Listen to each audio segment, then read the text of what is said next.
Strive Coaching Studio, guiding business leaders to meet the highest version of themselves. And now, here's Michelle, certified coach and founder of Strive Coaching Studio. Hi, everybody. I am here talking to you on podcast lucky number 13.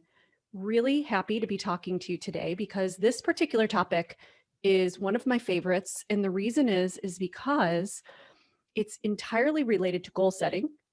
And specifically, it is the why and the fuel that's going to get you to the point where you can accomplish your goals.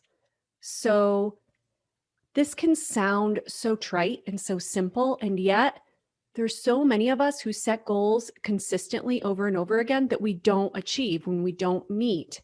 And when we really dive in and we understand the reasons why, we suddenly can make very conscious, deliberate decisions in our mind about how and what to change in order to be able to accomplish those. And when you understand that difference, it can make all the difference as to, one, whether you make and achieve the goal or not at all. But even more importantly, how quickly you do it, how much you enjoy that process, the level of frustration that you can feel as you're going through it. It changes the entire experience of achieving goals, which my hope would be, my goal is for you to actually enjoy setting goals for yourself and going through the process of achieving those goals for yourself, whatever they are. These do not need to be business related. They can be anything. They can have to do with your health. They can have to do with your relationships. They can have to do with you being more mindful and peaceful in your life and not being a workaholic. Or they could mean double your business next year. Whatever it is, it doesn't matter. They all fall into the same categories. Goal setting is goal setting, and it can trip you up no matter what kind of goal it is, because there are some very critical components to achieving them. So let me give you an example. I wish that I could play the piano. I think it would be really cool to be able to play the piano. I particularly think of the holiday time frame, when wouldn't it be so fun if I could just sit down at the piano and start playing? And as much as I think that would be fun, I also know myself well enough to know that I really don't have a strong enough, a very compelling, powerful reason for wanting to play the piano right now. And therefore, if I started to learn to play, or started to hire someone for lessons, or downloaded an app to learn, or whatever the case may be, I know that I don't have a compelling enough reason to want to play the piano that would make me stick with it through the work that's involved with learning how to play the piano. I know that right now, at this stage of my life, I would not be committed enough. I would not be willing to put in the time for it.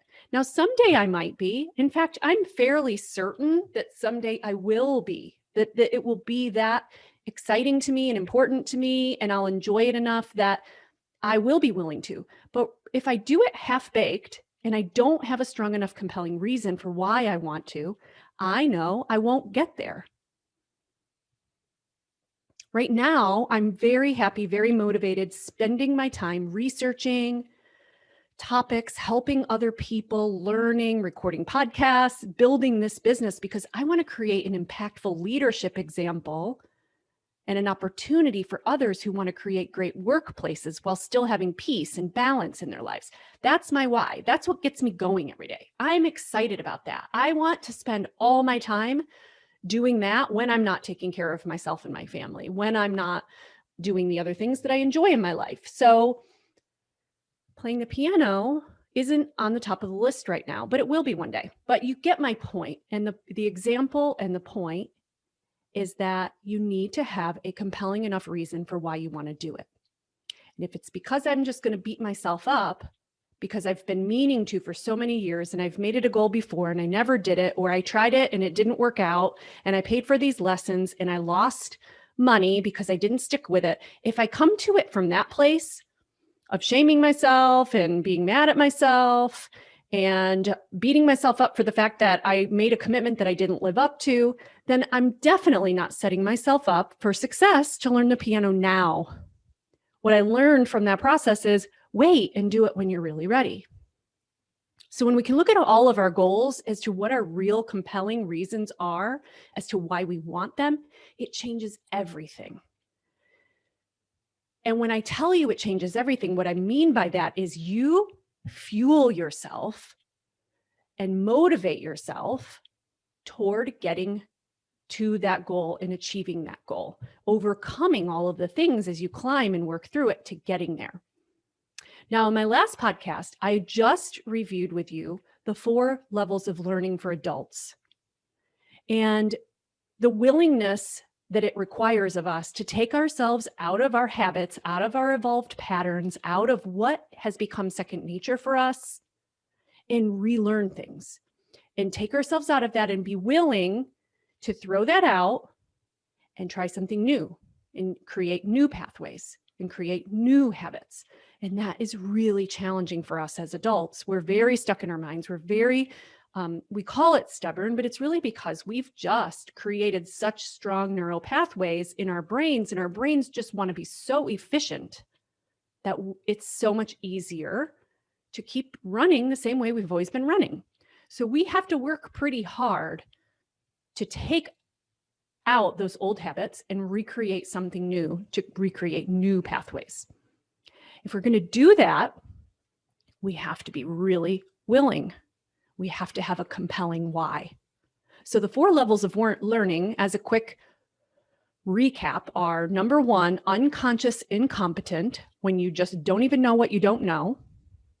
You're a beginner, you're a newbie, you know nothing. Level 2 is conscious incompetent, where you are keenly aware of all of the things that you don't know, and you still don't know them, but you're aware of what you don't know, so you get scared. And many people want to quit at this stage because that is a little fearful, a little scary. Then when you work through that, you work up to level 3, and that is called conscious competent. And that is when you're learning and practicing and refining your skills. That's where there's a lot of work. That's where the commitment and the diligence and the consistency comes in, and the failing and the fixing and the learning and the making the mistakes and getting better. And then eventually, once you have done that enough, you get back to level 4, which is where you left in the last place you were in, but now you're in a new habit and a new evolution and a new unconscious competent, where you are no longer having to think about it. It comes to you without you having to be conscious of it anymore. But the challenge is, number 2, when you start to become aware of all the things you're going to have to learn and figure out if you want to make it. And it would be so much easier to quit and go back to your old ways and eating your old foods and, treating people the same way you used to and taking care of yourself poorly the way you were before, and whatever those things are. It's a whole lot easier to quit than keep going. And if you can manage to keep going, it's still challenging because you do need to learn. You do need to stick with it. And that's work.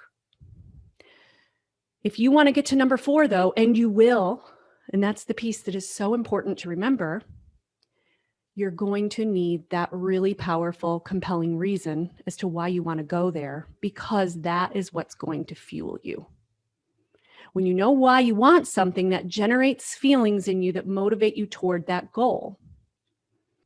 When you no longer feel like an expert, when you're worried about being embarrassed, when you have anxiety or you're fearful because your reasons for wanting it are because you don't want to fail or you need to succeed out of desperation, it's going to limit what you can do and how far you can go. A failure will feel like a huge setback for you. When you're fueled with these feelings toward your goals, if you're already feeling worrisome and anxious and fearful and desperate, and you have a failure or you trip or make a mistake, it's going to feel terrible. And that will be easy for you to quit. It'll be so easy for you to have reasons why it's just better to go back to your old ways. It wasn't as bad as that this trip feels right now, this fail, this mistake. It's easier to go back to the other. But opening up to all the reasons that have positive meaning for you and impact for you and others, that's what's going to fuel you in new ways. That it just allows you to maximize your capacities. and take you there with a lot of power. Then when there's failures and there are mistakes, they just feel like little stumbles, little reasons or bumps to move to the right or a little bit to the left or get stronger in order to get there. Now, a couple weeks ago, I had a client who gave me just the most brilliant analogy that for any of you fitness gurus out there, or fitness, even if you are just aware of the craze that has come from sort of that those really intense gyms with the really intense workout programs that they have. Well, this client of mine is a member of one of those gyms. And he was sharing with me that they would get hurt all the time.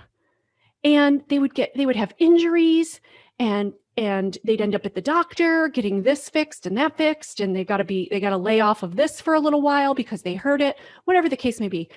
It's tough stuff over there in some of those gyms. And I give you a lot of credit. That will never be me. But wow, that is intense. But what they do is they come back to the gym anyway. They don't not go to the gym, by the way. They don't just stay home and read a book instead. They go back to the gym as soon as they can, the next day if they can, and they start joking and sharing their injuries with each other and joking around about them and showing it off like it's a battle scar. And I thought to myself, why can't we be that prideful of our failures when we're trying to relearn anything? I mean, these guys are getting hurt every day, but they're pushing their bodies harder and harder, and they're getting stronger and stronger. And they love it, and they're working out, and they see the value, and they know the why they're doing it, so they don't care. And those injuries are meaningless to them. They laugh about them. Why can't we do that with all of our failures? Why can't we be willing and almost proud of all of our injuries, of all of our scrapes, of all of our scars and our bruises and our bumps? If only we could think how many times you would be willing to take those extra risks, to take the extra chances. If you just didn't care, if it meant you could be proud of your accomplishments, even with the injuries, it didn't matter. The injuries were meaningless. They didn't hold you back from getting where you wanted to go. I absolutely love this analogy. I'll probably use it a million more times. And I really hope you can think about that and apply that in your life. When you really think about a goal that you have, what is going to fuel me to get there? And am I willing to have the injuries that will come with it? Because there will be some. Some will be more minor than others. Some will be big. But you can handle it. So my message to you is set your goals. Be very conscious of your goal that you want to choose and why you want to choose it. And really know your reasons why and what is going to fuel you to getting there. What are you going to be willing to battle through level 2 and level 3 of your learning? How many injuries? What will put you through those risks? What will make you proud to show off your scars in order to get there? And are you willing?